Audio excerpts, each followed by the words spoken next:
Chers frères et sœurs en Christ, bonjour. J'honore le Christ en chacun d'entre nous. Ce matin, nous rendons grâce à Dieu qui tout au long de la nuit nous a préservés, nous a gardés, qui a permis que ce matin, nous puissions ouvrir nos yeux et que nous puissions être encore en vie. Nous lui rendons grâce pour la santé, nous lui rendons grâce pour nos différentes activités, nous lui rendons grâce pour l'amour qui renouvelle tous les jours. Père, sois béni pour ce moment d'intimité que tu nous donnes de partager avec toi. C'est toi qui nous as donné ta parole. C'est toi qui nous donnes la capacité de la scruter et de la comprendre. Père, tu nous as demandé que ce livre de la loi ne s'éloigne pas de nous. Nous exhortons ainsi à toujours chercher ce que tu nous dis. Chercher à comprendre ce que tu veux nous enseigner. Chercher à appliquer dans nos vies les préceptes qui sont les tiens. Merci parce que c'est toi qui nous donnes la force de le faire. Merci parce que c'est toi qui nous donnes le courage, jour après jour, de continuer. Malgré l'adversité, malgré tout ce que nous rencontrons, malgré tout ce que nous pourrons avoir comme problème, c'est toi qui es le roc, le rocher sur lequel nos vies sont fondées. Père, sois béni pour ceux que tu touches à travers ces enseignements. Sois béni pour ton peuple que toi-même tu nourris en cette saison. Au nom puissant de Jésus, nous avons ainsi prié. Amen. Aujourd'hui, chers frères et sœurs en Christ, nous allons nous poser quelques questions. Nous allons demander, mais quelle est notre marque de fabrique? Ou alors, je vais te demander, quelle est ta marque de fabrique? En quoi est-ce que tu te distingues des autres enfants de Dieu? Quelle est ta marque de fabrique? Et en quoi te distingues-tu des autres enfants de Dieu? Chacun de nous ce matin devrait pouvoir répondre à cette question. Quelle est ma marque de fabrique? Si aujourd'hui le Père descend, si aujourd'hui je me retrouve devant Jésus-Christ, quelle sera la différence entre moi et les autres enfants de Dieu? Entre moi et les autres fils de Dieu? Entre moi et les autres serviteurs de Dieu? Entre moi et tous les autres? Est-ce que nous serons pareils? Est-ce que j'aurai une spécificité? Ou alors est-ce que je serai même là? Voilà les questions que nous devons nous poser. Jésus, dans notre méditation du jour, nous allons regarder le livre de Marc 16, dans les versets 17 et 18, où Dieu nous fait comprendre que voici les signes, les miracles qui accompagneront ceux qui auront cru. Pas les prêtres, pas les pasteurs, pas les diacres, pas les choristes, mais tous ceux qui auront cru. Cela veut dire que à chacun d'entre nous, Dieu a donné quelque chose. À chacun d'entre nous, Dieu a donné quelque chose. Ce qu'il nous a donné se manifeste encore plus dans la parabole des talents. Le livre de Matthieu 25, des versets 14 à 30.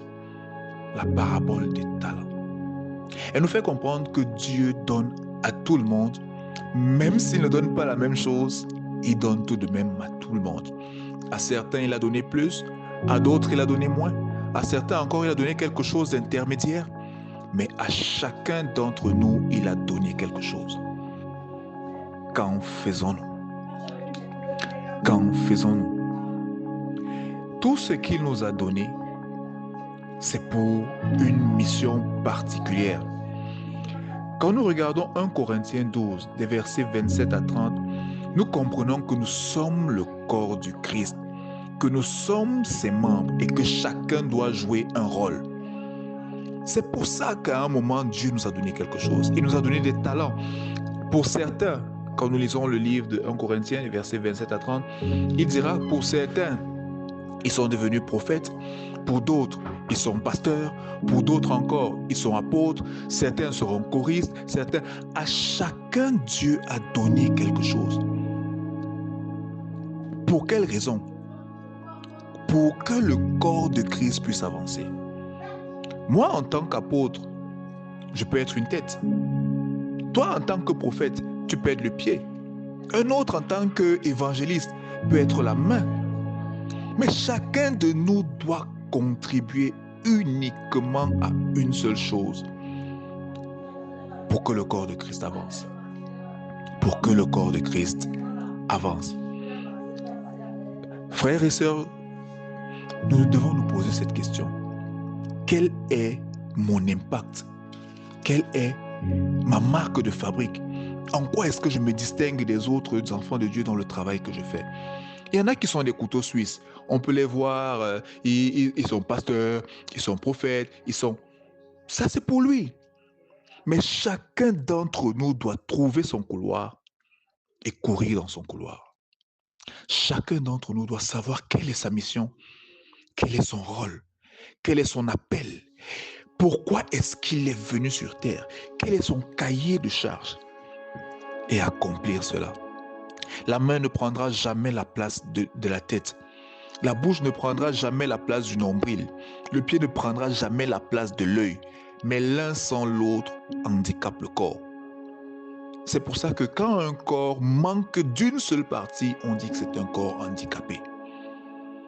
Si nous n'avons pas notre marque de fabrique, si nous nous distinguons par rapport aux autres dans l'accomplissement de l'œuvre de Dieu, nous handicapons le corps de Christ. Il y a un foisonnement de dons, une multitude d'appels, une multitude d'œuvres que chacun d'entre nous doit accomplir. Mais chacun d'entre nous spécifiquement est attendu pour quelque chose. En cette saison, la prière que nous devons élever, c'est de demander à Dieu de nous montrer en quoi est-ce que nous devons nous distinguer des autres enfants. Ce n'est pas une question de concurrence. Dans le monde spirituel ou alors dans la marche avec Dieu, il n'y a pas de concurrence. La main ne peut pas dire qu'elle est plus importante que le pied. Une histoire nous a été racontée. On parlait des différents organes du corps qui parlaient. Chacun disait, la main dit qu'elle est importante, la tête dit qu'elle est importante, le pied dit qu'il est important. Et tout le monde se moquait d'une seule partie, en disant, toi, tu ne sers à rien. Mais le jour où cette partie s'est fermée et que la constipation a touché tout le corps est tombé malade. Et on s'est rendu compte que même cette partie que beaucoup négligent fait partie du plan de Dieu pour le corps humain. Il en est de même pour la marche avec Dieu. Nous sommes le corps de Christ et en tant que tel, chacun d'entre nous a un impact attendu. Dieu attend que la main puisse porter, que le pied puisse avancer, que la bouche puisse proclamer, que les yeux puissent voir, que les oreilles puissent entendre, que la bouche puisse mâcher, afin que le corps de Christ que nous sommes tous puisse être en bonne santé. Quel est ton impact? En quoi te distingues-tu des autres parties du corps? Accomplis-tu ce pourquoi tu es venu sur terre? C'est la question que chacun d'entre nous doit se poser en cette saison, frères et sœurs en Christ. Nous rendons grâce à Dieu pour ce moment de partage. Nous lui disons merci pour ce qu'il fait dans nos vies. Nous lui disons merci pour la possibilité qu'il nous donne de l'étudier, de l'écouter, de le chercher. Il nous a demandé de chercher premièrement le royaume des cieux afin que toute autre chose nous soit donnée en plus. Père, sois béni, parce que c'est toi qui nous fais découvrir ton royaume. Qu'en cette saison, toutes les autres bénédictions, toutes les autres promesses que tu as mises comme cadeau en plus de la recherche du royaume nous soient accordées en cette saison.